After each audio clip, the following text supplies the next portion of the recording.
ஹல்லேலூயா ஸ்தோத்திரம். இந்த நாள் காலை முதல் இந்த நேரம் வரை நம்மளை கண்மணி போல காத்ததற்காக ஸ்தோத்திரம். அளவுக்கு அதிகமான ஸ்தோத்திரம் நம்ம சொல்லணும்.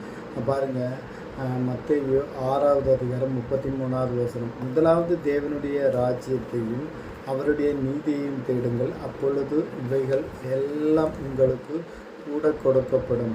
அதாவது பணத்தையோ சரீர தேவையோ அல்லது பூமிக்கு உரியவைகளையோ தங்களுக்கு எஜமானனாக கொள்ளாமல் தேவனையே தங்களுக்கு எஜமானராக கொண்டுள்ளனர். அதாவது தேவன் மீது அவர்களுடைய மகத்துவத்தின் மீது வைக்க வேண்டிய பற்றுதல்கள். அல்லையா, இதுதான் நம்ம முதலாவது தேவனுடைய ராஜ்யத்தையும் அவருடைய நீதியையும் தேடுகிறோம். பாருங்கள், மத்தேயு 5வது அதிகாரம் 5வது வசனத்தில் என்ன சொல்லுகிறாங்க? சாந்த குலம் உள்ளவன் பாக்கியவான்கள், அவர்கள் பூமியை சுதந்திரித்து கொள்ளுவார்கள். பாருங்கள் எவ்வளவு தெளிவாக. முதலாவது தேவனுடைய ராஜ்யமும் அவருடைய நீதி தேடுங்கள், இவைகள் எல்லாம் உங்களுக்கு கொடுக்கப்படும்.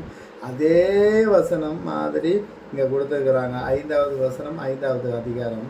சாந்த குணமுள்ளவர்கள் பாக்கியவான்கள், அவர்கள் பூமியை சுதந்திரித்து கொள்வார்கள்.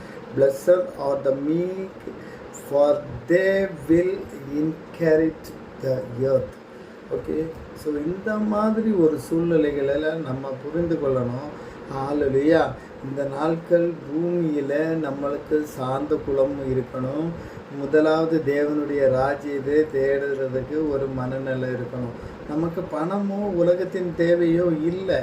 ஏசப்பா தெளிவாக நம்ம கொடுத்துருக்கிறார். பாருங்கள், மத்தேயு 6வது அதிகாரம் 8வது வசனம். ஹல்லேலூயா. பாருங்கள், அவர்களைப் போல நீங்கள் செய்யாதிருங்கள்.